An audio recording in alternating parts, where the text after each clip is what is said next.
Hi guys, welcome to money talks. Update ఏంటంటే ticket to ఫినాలేకి big boss అయితే task మొదలుపెట్టాడు. అయితే ఫస్ట్ రౌండ్లో 4 టాస్కులు పెట్టారు. ఆ 4 టాస్కుల్లో తనుజ 2 టాస్కులు, ఇమాన్యుయల్ రెండు టాస్కులు గెలుచున్నారు. తర్వాత సెకండ్ రౌండ్ ఏం జరుగుతుందో తెలీదు. ఇక ఓటింగ్ ఆర్డర్ వచ్చేసి ఫస్ట్ ప్లేస్లో తనుజ ఉంది. చాలా జెట్ స్పీడ్లో దూసుకెళ్తుంది. తనను ఈ వీక్లో ఎవరు కొట్టే వాళ్ళే లేరు.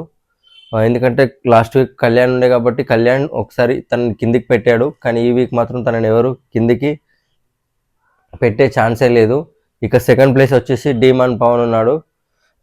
థర్డ్ ప్లేస్ వచ్చేసి సంజన గారు ఉన్నారు. సంజన గారికి అయితే ఆ సాటర్డే ఎపిసోడ్ చాలా అంటే చాలా బూస్ట్ ఇచ్చింది. తన అన్నది తప్పే అయినా తను గట్టిగా తన ఒపీనియన్ మీదనే స్ట్రాంగ్గా నిలబడింది. స్టార్ మార్ట్ అది టీఆర్పీ కోసం బిగ్ బాస్ టీం ఎంత ప్రయత్నించినా ఆమె మాత్రం ఆమె పైన ఆమె స్టాండ్ తీసుకుని నిలబడింది. ఎవరికి భయపడకుండా ఇంటికి హౌస్లో నుంచి ఇంటికి వెళ్తా అని కూడా తను డిసైడ్ అయిపోయింది. కాబట్టి అది ఆడియన్స్కి చాలా నచ్చింది. థర్డ్ ప్లేస్లో అయితే సంజన గారు ఉన్నారు.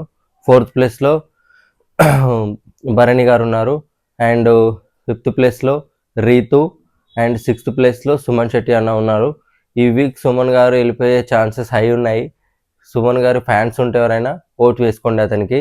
రీతు అండ్ సుమన్ వీళ్ళిద్దరిలో ఎవరు వెళ్ళిపోతే బాగుంటుంది అనుకుంటున్నారో మీరు కామెంట్ చేయండి.